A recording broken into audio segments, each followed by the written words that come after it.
Assalamualaikum warahmatullahi wabarakatuh. Eh, Sebelumnya perkenalkan, nama saya Aldi Rosa Kalvasa dengan NIM 215012444051. Kali ini saya akan mempresentasikan tentang PUIL SNI 0225 2020 bagian 8. Presentasi kali ini untuk memenuhi tugas akhir dari Bapak Alex Wardana. Langsung saja kita ke materi.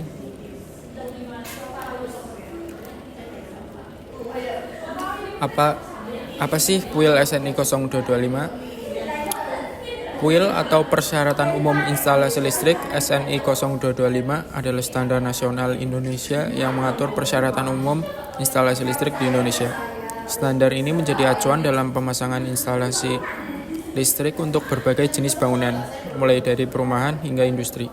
PUIL SNI 0225 telah beberapa kali mengalami revisi, dengan yang terbaru adalah PUIL 2020 yang merupakan revisi dari PUIL 2011. Dari PUIL 0225 bagian 8 ini terdiri menjadi dua, yaitu bagian 8.1 dan bagian 8.2. PUIL SNI 0225 terdiri yang membahas berbagai aspek instalasi seperti desain, pemilihan, dan pemasangan peralatan serta persyaratan untuk lokasi khusus.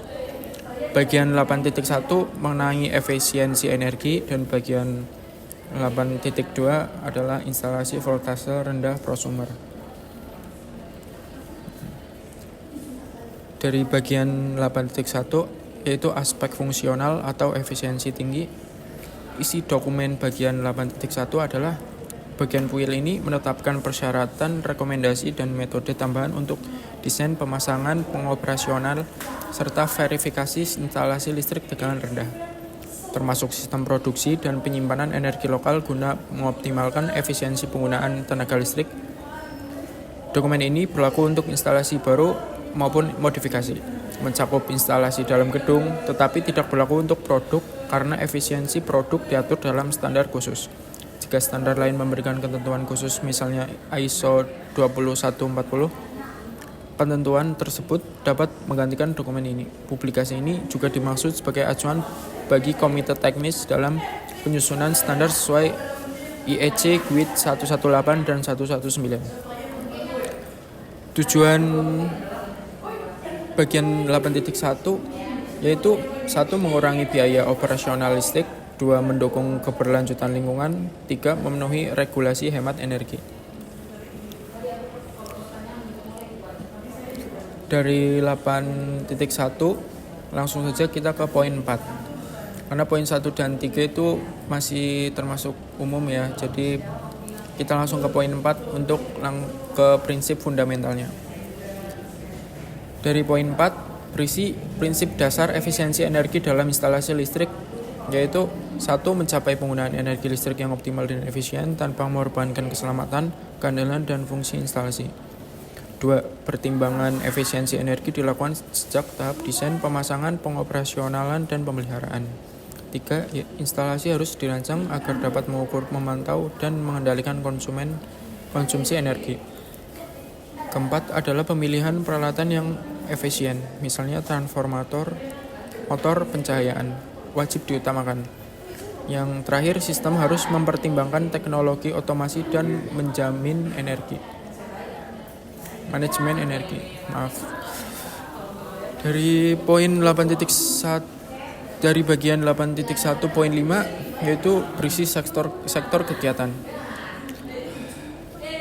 Untuk pendekatan umum pada efisiensi energi listrik, IEE 4 sektor dapat diidentifikasi masing-masing punya karakteristik utama yang mensyaratkan metodologi implementasi yang spesifik. Yang pertama adalah ada instalasi residensial, yang kedua instalasi komersial, yang ketiga instalasi industrial, yang keempat instalasi infrastruktur. Pengguna dokumen ini seperti otoritas lokal, intuisi perencana, pemilik gedung, arsitek, manajer fasilitas sebaiknya mempertimbangkan penetapan jenis instalasi spesifik subsektor ke salah satu aktivitas tersebut. Bagian 8.1.6 yaitu desain dan rekomendasi. Sementara mendesain instalasi listrik, hal berikut harus diperhatikan. Profil energi beban, baik energi aktif maupun reaktif. Upaya minimisasi susut energi dalam instalasi listrik melalui berbagai sarana, seperti penentuan lokasi optimal, transformator, produksi lokal, dan panel saklar yang mendekati pusat berat beban. Penempatan gardu VT atau VR secara tepat secara pengurangan susut dalam sistem perkawatan. Selain itu, aspek produksi lokal dan penyimpanan energi juga perlu direncanakan secara menyeluruh untuk mendukung efisiensi dan keandalan instalasi. Satu yang harus diperhatikan adalah dianalisis profil konsumsi energi. 2. Penggunaan sistem manajemen energi dianjurkan. 3. Rancang instalasi untuk fleksibel dalam pemakaian daya sesuai kebutuhan. Yang keempat, peralatan listrik harus memiliki label kinerja energi. Yang kelima, gunakan sistem kontrol otomatisasi, misalnya sensor, timer, untuk mengurangi konsumsi beban siaga. Yang terakhir, sediakan sarana monitoring energi. Selanjutnya, kita menuju poin 7, yaitu penentuan zona pemakaian dan gejala. Poin 7 berisi identifikasi zona. Identifikasi zona diperlukan untuk memungkinkan penentuan gejala yang tepat. Zona merepresentasikan area atau lokasi di mana tenaga listrik digunakan. Identifikasi pemakaian untuk sirkuit khusus atau zona diperlukan untuk memungkinkan pengukuran dan analisis konsumsi energi, aliran daya, dan parameter listrik lain dengan akurat. Dalam instalasi listrik juga perlu 1. Memetakan zona penggunaan, zona beban, tinggi, menengah, dan rendah. Yang kedua, menentukan pola pemakaian, siang, malam, atau musiman. Yang ketiga, menganalisis gejala network distribusi tenaga listrik. Yang terakhir, pemisahan zona yang mempermudah kontrol beban. Poin 8, yaitu tentang efisiensi energi dan sistem manajemen beban. Efisiensi energi dan sistem manajemen beban mengendalikan pemakaian energi yang dikonsumsi dengan memperhitungkan beban, produk lokal, dan penyimpanan dan persyaratan pengguna. Yang perlu diperhatikan adalah pengoptimalan penggunaan beban sesuai kebutuhan aktual. Selanjutnya, penerapan sistem manajemen beban otomatis. Yang ketiga, penggunaan teknologi smart metering. Yang keempat, pemrograman pengoperasional peralatan secara bergantian atau load shifting. Yang terakhir, evaluasi konsumsi energi secara berkala. Pengukuran energi membantu pelanggan memantau konsumsi, karena itu akurasi gawai dan rentang pengukuran harus sesuai penggunaan pada rumah, bengkel, gedung publik, atau kantor. Akurasi tinggi juga diperlukan di awal instalasi, terutama untuk penagihan, evaluasi efisiensi keseluruhan, misal ISO 50001 dan ISO 5006. Asesmen instalasi, level akurasi lebih rendah, umumnya cukup di sisi hilir, sedangkan di sirkuit akhir cukup untuk mencatat durasi konsumsi, memantau beban, atau melihat kecenderungan.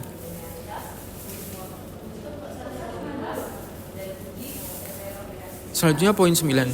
Poin 9 tentang pemeliharaan dan peningkatan kinerja instalasi.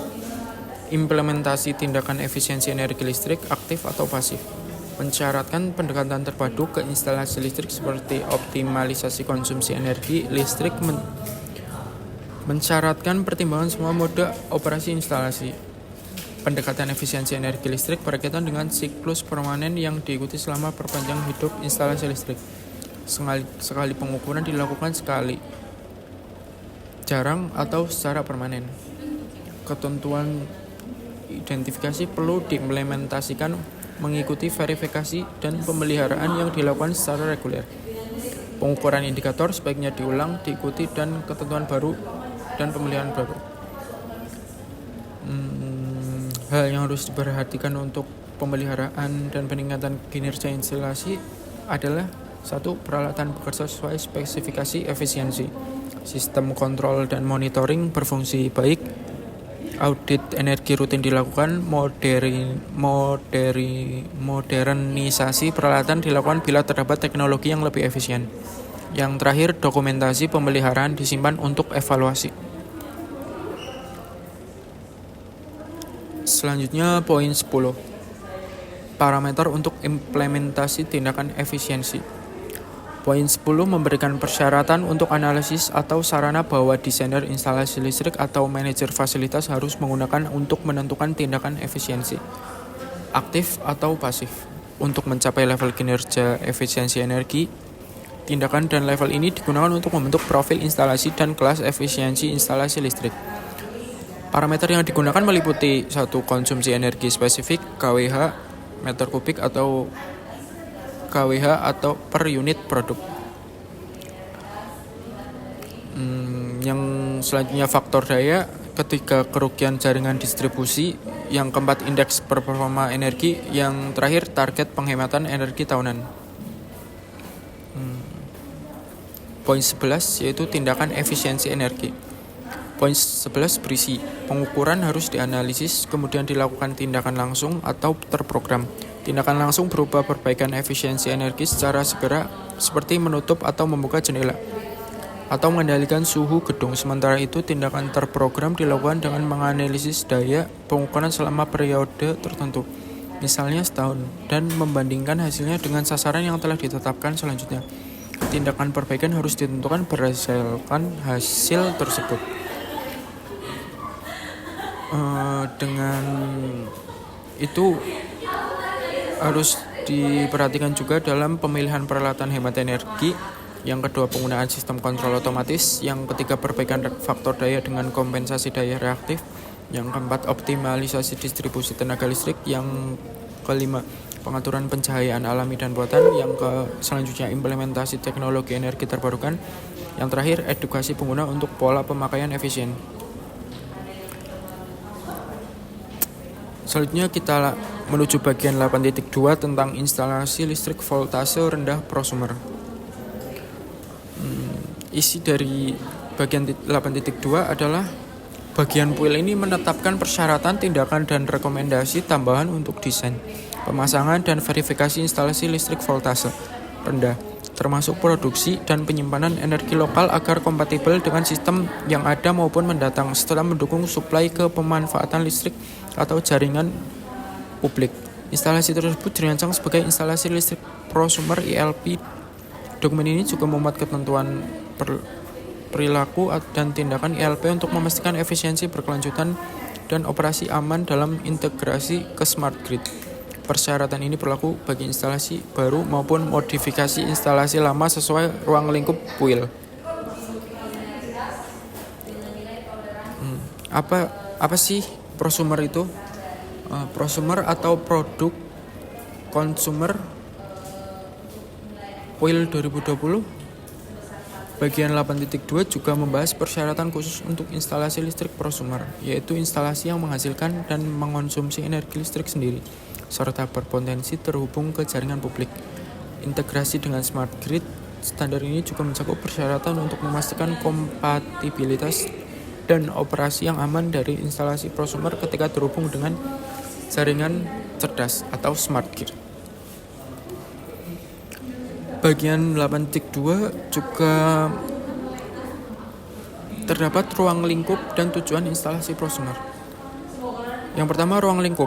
Ruang lingkup instalasi listrik tegangan rendah prosumer pada puil bagian 8.2 yang merupakan pengembangan dari puil 1987 dan juga bagian dari IEC 60364 serta part bagian 7 berfokus pada persyaratan instalasi listrik di berbagai ruangan dan instalasi khusus. Mencakup instalasi yang terhubung atau tindak ke jaringan distribusi publik yang mampu beroperasi dengan sumber daya lokal dan unit penyimpanan, serta yang memantau dan mengelola aliran daya. Apa sih tujuan instalasi prosumer? Tujuannya adalah 1. Menjamin keselamatan instalasi untuk penghuni peralatan dan teknisi. Yang kedua, mencegah gangguan terhadap jaringan umum. Yang ketiga, menjamin kualitas daya listrik yang dihasilkan sesuai standar tegangan, frekuensi, dan harmonik. Yang keempat, memastikan sistem tidak menimbulkan bahaya backfeed, yaitu aliran listrik balik ke jaringan saat pemadaman. Nah, selanjutnya ada persyaratan umum instalasi prosumer. Persyaratan yang harus diperhatikan adalah satu, kesesuaian peralatan dan sistem. Semua inverter proteksi pengendali harus sesuai standar SNI atau ISI. Sistem konversi energi PV inverter wajib kompatibel dengan jaringan. Yang kedua adalah pengendalian sinkronisasi. Selanjutnya, pengendalian sinkronisasi, instalasi prosumer yang terhubung grid harus dilengkapi sistem sinkronisasi otomatis. Fungsinya memastikan satu tegangan dan frekuensi sinkron sebelum koneksi ke jaringan. Yang kedua, pemutusan otomasi bila terjadi deviasi parameter. Yang ketiga, proteksi backfeed atau S-landing protection. Harus ada alat pemutus otomatis yang akan memisahkan instalasi dari jaringan saat satu, terjadinya pemadaman jaringan utama. Yang kedua, tegangan atau frekuensi di luar batas standar. Yang keempat, pengukuran energi. Instalasi wajib dilengkapi alat ukur meter untuk memantau satu, energi yang diimpor dari jaringan. Yang kedua, energi yang diekspor ke jaringan. Yang kelima, kualitas daya. Daya yang dikembalikan ke jaringan harus memenuhi persyaratan kualitas. Satu, tegangan sesuai standar nominal. Yang kedua, frekuensi stabil. Yang ketiga, harmonisa dalam batas toleransi. Selanjutnya yang terakhir ada 6, perencanaan dan perizinan.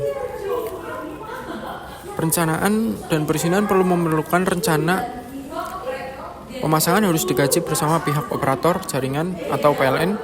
Yang kedua ada instalasi baru memerlukan izin operasional.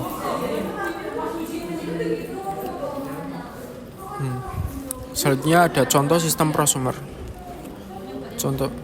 Jadi dalam sistem prosumer itu terdapat beberapa golongan ya. Yang satu itu ada panel surya atap rumah dengan inverter grid tie. Sistem ini menggunakan modul panel surya fotovoltaik PV yang dipasang di atap rumah untuk menghasilkan listrik.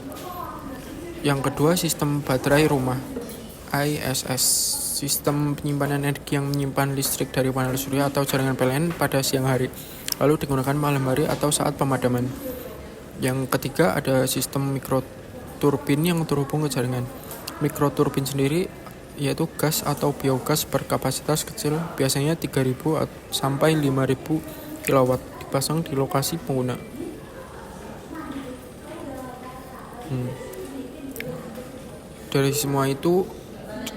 Dari semua bagian 8.2 terdapat poin penting dari bagian dokumen.